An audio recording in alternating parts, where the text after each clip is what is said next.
အားလုံးပဲမင်္ဂလာပါအပြင်ကခောက်ဆွဲတွေဝယ်စားတိုင်းစော်ရာအနံဆူးလို့စားမကောင်းဖြစ်နေပါသလားကို့အိမ်မှာခလီးငယ်နဲ့လူကြီးမိဘတွေရှိလို့ပို့ပြီးတော့လက်ဆက်ပို့ပြီးတော့ကျဲမိုင်နေညီတဲ့ခောက်ဆွဲကိုအိမ်မှာကိုယ်တိုင်ကိုယ်ကျလှုပ်ရှားခြင်းနေပြီလားဒါပေမဲ့လုံးဝခက်မယ်လို့ထင်နေပါလားလုံးဝမခက်ပါဘူးဒီနေ့မှာတော့အိမ်မှာအလွယ်တကူရှာလို့ရတဲ့ပေါင်ပစ္စည်းနည်းနည်းလေးနဲ့နူးညံ့ပြီးတော့စားလို့ကောင်းတဲ့လက်လုပ်ခောက်ဆွဲလုံးကြီးလေးကိုအစားအဆုံးအသေးစိတ်မျှဝေပေးသွားမှာပဲဖြစ်ပါတယ်အရင်ကတခါမှခောက်ဆွဲမလုပ်ဘူးတဲ့သူတွေတော့အလွယ်တကူလိုက်လုပ်နိုင်မှာလုံးဝသိကြပါတယ်ကဲဘလို့အစင်းစစ်လုံးမယ်ဆိုတာကိုတော့အတူတူလိုက်ကြည့်လိုက်ကြအောင်ခင်ဗျာ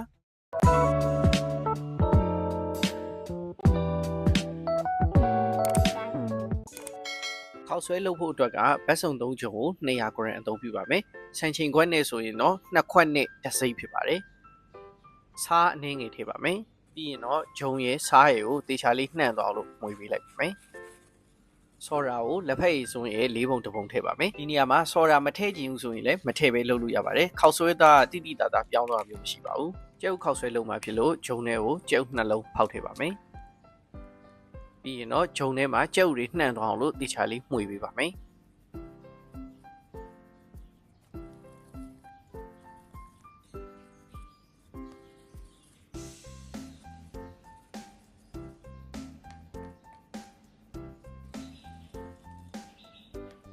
ဝင်နေနဲ့ကျဲဥနဲ့ဂျုံတွေကတမသွားပြီးတော့ဂျုံခဲလေးတွေဖြစ်လာပြီဆိုရင်တော့စီနေငယ်ထည့်လိုက်ပြီးတော့လက်နဲ့ဆက်ပြီးတော့နေပါမယ်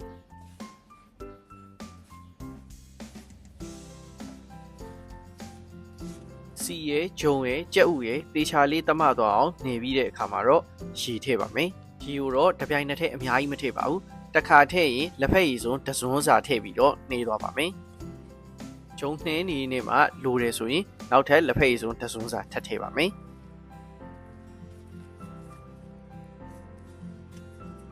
လက်ဖက်ရည်စွန်း2စွန်းစာလောက်ထည့်ပြီးတဲ့အချိန်မှာတော့ဂျုံကတော်တော်လေးစီးသွားပြီပဲဖြစ်ပါတယ်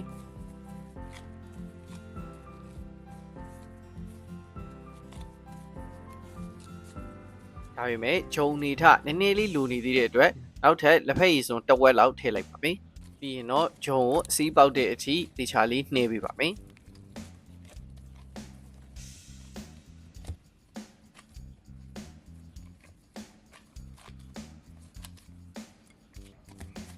ဂျုံမျက်နှာပြင်လေးချောမွေသွားတဲ့အထိခံမဲ9မိနစ်လောက်နှိပ်ပြီးသွားပြီဆိုရင်တော့ရပါပြီ။ရပြီဆိုရင်အောက်ခံပကံကိုစီနှဲငယ်တုပ်လိုက်ပြီးတော့အဲ့ပကံထဲမှာပဲဂျုံလုံးလေးကိုထည့်ဂျုံရဲ့မျက်နှာပြင်ကိုလည်းလက်မှာပေနေတဲ့စီနဲ့နှဲငယ်ပုတ်လိုက်ပြီးတော့45မိနစ်လောက်နှက်ထားပါမယ်။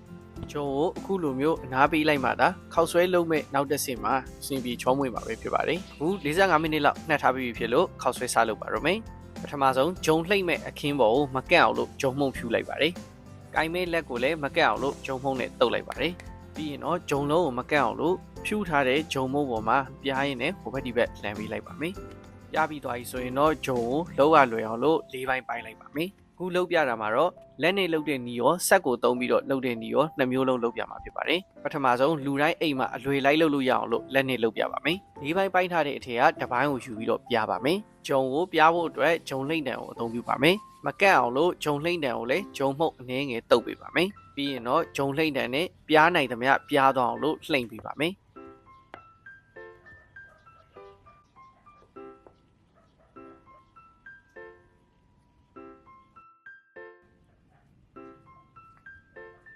ဂျုံအပြားကြီးရသွားပြီဆိုရင်တော့ဂျုံပြားကိုငငယ်ကရက်တောင်ပုံစံခောက်တယ်လို့မျိုးခောက်လိုက်ပါမယ်။ခောက်တဲ့အခါမှာတလွှာနဲ့တလွှာကတ်မနေအောင်လို့ဂျုံမှုန့်လေးတွေဖြူဖြူပြီးတော့ခောက်ပါမယ်။ဂျုံမှုန့်သုံးတဲ့အခါမှာမကတ်အောင်လို့ဂျုံမှုန့်ကိုများများလေးသုံးပြီးဖို့လိုပါတယ်။ဂျုံမှုန့်လေးဖြူလိုက်ခောက်လိုက်နဲ့စိတ်ရှိရှိခောက်ပြီးသွားပြီဆိုရင်တော့ရပါပြီ။ရပြီဆိုရင်နောက်တစ်ဆင့်ကခောက်ဆွဲအမြင်ရအောင်လို့လှီးမှာပဲဖြစ်ပါတယ်။လှီးမဲ့အောက်ခံဖုတ်ပြားကိုလည်းဂျုံဖြူလှီးမဲ့ဓာတ်ကိုလည်းဂျုံဖြူပြီးတော့ခောက်ဆွဲကိုကိုလိုချင်တဲ့အရွယ်အစားအတိုင်းလှီးဖြတ်လိုက်ပါမယ်လှီးပြီးသွားတဲ့အခါမှာတော့တမြောင်းချင်းစီစိတ်ရှိရှိဆွဲဖြန့်လိုက်မယ်ဆိုရင်ခောက်ဆွဲရပြီပဲဖြစ်ပါတယ်ခောက်ဆွဲဖြန့်တဲ့အခါမှာတစ်ခုနဲ့တစ်ခုကပ်ပြီးတော့ပြတ်ထွက်မကုန်အောင်လို့လက်ကိုလည်းဂျုံသေးချာကင်ပြီးတော့ဖြန့်ပေးရပါမယ်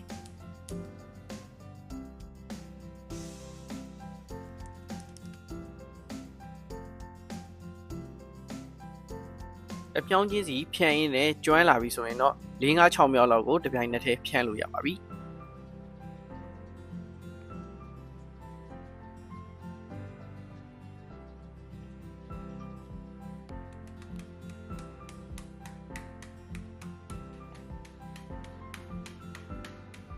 ဂျုံလေးတွေဖြန့်တာအခုလိုမျိုးခောက်ဆွဲတစ်ထုံးစာလောက်ရပြီဆိုရင်တော့ဖြန့်ထားတဲ့ခောက်ဆွဲမြေနေပေါ်ကိုဂျုံမှုန်ဖြူးလိုက်ပြီးတော့ပြန်သုံးတဲ့အခါမှာသုံးရလွယ်အောင်လို့ခောက်ဆွဲကိုအထုံးလေးထုံထားလိုက်ပါမယ်ထုံးလေးတွေရသွားပြီဆိုရင်တော့သိမ်းမဲ့ပကံဒါမှမဟုတ်ရင်ခွက်ထဲမှာဂျုံခင်းပြီးတော့ခောက်ဆွဲကိုသိမ်းလို့ရပါပြီအခုလက်နဲ့လှုပ်ပြပြီးသွားပြီဆိုတော့လက်နဲ့လှုပ်ရတာအချိန်ကြာတယ်စိတ်မရှိဘူးဆိုတဲ့သူတွေအတွက်ကဆက်နဲ့လှုပ်ရမှာဖြစ်ပါတယ်ဆက်နဲ့လှုပ်ရတာတော့လွယ်ပါတယ်အရင်ဆုံး၄စိတ်စိတ်ထားတဲ့ဂျုံပြားရဲ့တစ်စိတ်ကိုဆက်မှာအရင်ပြားလိုက်ပါတယ်ပြားတဲ့အခါမှာခောက်ဆွဲသားချောချောလေးရအောင်လို့ဆက်ထဲကထွက်လာတဲ့အပြားကိုပြန်ထည့်ပြီးတော့2ကြိမ်3ကြိမ်လောက်ပြားပြီးပါမယ်ဒီဆက်လေးကတော့အိမ်မှာသုံးတဲ့တနိုင်လက်လက်ခောက်ဆွဲဆက်လေးဖြစ်ပြီးတော့ဈေးလည်းအရင်မများပါဘူးကျွန်တော်ဝယ်တော့ကမြန်မာငွေနဲ့ဆိုရင်4000ကျပ်ဝန်းကျင်လောက်ပဲရှိပါတယ်ဒီဆက်မှာအပိုင်း2ပိုင်းပါပါတယ်တစ်ပိုင်းကတော့ခောက်ဆွဲကိုပြားပေးတာပါနောက်တစ်ပိုင်းကတော့ပြားပြီးသားခောက်ဆွဲကိုအမြင်လေးတွေဖြစ်သွားအောင်ဖြတ်ပေးတာပဲဖြစ်ပါတယ်ဖြတ်တဲ့နေရာမှာကိုကခောက်ဆွဲအပြားလိုချင်အပြားအလုံးလိုချင်အလုံးဖြတ်လို့ရပါတယ်ဒီဆက်ကမော်တာတွေဘာတွေလည်းမပါလို့လက်နဲ့လှည့်ပြီးတော့အလွယ်တကူအသုံးပြုနိုင်ပါတယ်ခောက်ဆွဲထွက်လာတဲ့အခါမှာလည်းဆက်နဲ့ဖြတ်ထားတာဖြစ်လို့လှလှပပညီညာညာလေးတွေထွက်ပါတယ်ခောက်ဆွဲလေးတွေထွက်လာရင်တော့လက်နဲ့လှုပ်တုံးရလို့ပဲအထုံးလေးတွေထုံးပြီးတော့တင်ထားလို့ရပါတယ်ဒါဆိုရင်တော့အခုဗီဒီယိုလေးကိုကြည့်ပြီးတော့ခောက်ဆွဲကိုလက်နဲ့ရောဆက်ကိုအသုံးပြုပြီးတော့အိမ်မှာကိုယ်တိုင်လွယ်လွယ်ကူကူလိုက်လုပ်နိုင်ပြီလို့ထင်ပါတယ်ခင်ဗျာအိမ်လုတ်ခောက်ဆွဲဟာဆိုရင်ကိုယ်တိုင်အိမ်မှာလက်လက်ဆက်ဆက်ပြုတ်လုပ်ထားတာဖြစ်တဲ့အတွက်အရာတာတို့ခောက်ဆွဲသားရဲ့နူးညံ့မှုတွေစားကောင်းတာတွေကအတင်းလုတ်ခောက်ဆွဲတွေနဲ့လုံးဝမတူဘဲနဲ့ဟင်းရည်နဲ့တွဲဖက်စားတဲ့အခါမှာအရာတာကိုပို့ပြီးတော့ပေါ်လွင်စေပါတယ်ကိုယ်တိုင်အိမ်မှာလုပ်တာဖြစ်တဲ့အတွက်ပါဝင်ပစ္စည်းတွေအနေနဲ့ဆိုရင်လေအရှိသွေးကောင်းတဲ့လက်ဆက်တဲ့ဂျုံတို့ကြက်ဥတို့အသုံးပြုနိုင်တယ်စားတို့ဆော်ရာတို့ကလည်းပမာဏအနည်းငယ်ပဲပါဝင်တယ်ဒါအပြင်မိုထိန်စီးတို့တာရှည်ခံစီးတို့မပါဝင်တဲ့အတွက်ခလေးသူငယ်တွေနဲ့ကျမ်းမာရေးလိုက်စားတဲ့လူကြီးမိဘတွေအတွက်အထူးသဖြင့်ပါတယ်ဒါအပြင်ဒီခောက်ဆွဲလေးဟာပြုတ်လောက်ရတာရိုးရှင်းလွယ်ကူပြီးတော့မိသားစုဝင်တွေအားလုံးပျော်ပျော်ပါးပါးတူတူလိုက်လုပ်နိုင်တာမို့လို့အားလက်ရက်မှာအိမ်သားတွေအတူတူခောက်ဆွဲလုပ်ကြရင်ပျော်ရွှင်စရာအချိန်လေးတွေကိုဖန်တီးနိုင်ပါလေဖြစ်ပါတယ်ဒါဆိုရင်တော့အခုပြောပြသွားတဲ့အိမ်လုတ်ခောက်ဆွဲလုပ်နည်းလေးကိုအကောင်သဘောကျမယ်လို့ထင်ပါတယ်ခင်ဗျာရတာရှိတဲ့ဟင်းချက်နီမုတ်လုံနည်းတွေအပြင်အင်ရှင်မတွေအတွက်အသုံးဝင်တဲ့နီလန်းလေးတွေကိုအပတ်စဉ်တနင်္လာဗုဒ္ဓဟူးနဲ့စနေနေ့ညနေ9:00နာရီထဲမှာတင်ဆက်ပေးတော့မှာမဟုတ်လို့ channel လေးကို subscribe လုပ်ပြီးတော့ခေါင်းလောင်းလေးကိုနှိပ်ထားပေးပါဦးနော်နောက်ဗီဒီယိုတွေမှာပြန်တွေ့ကြမယ်နော် bye bye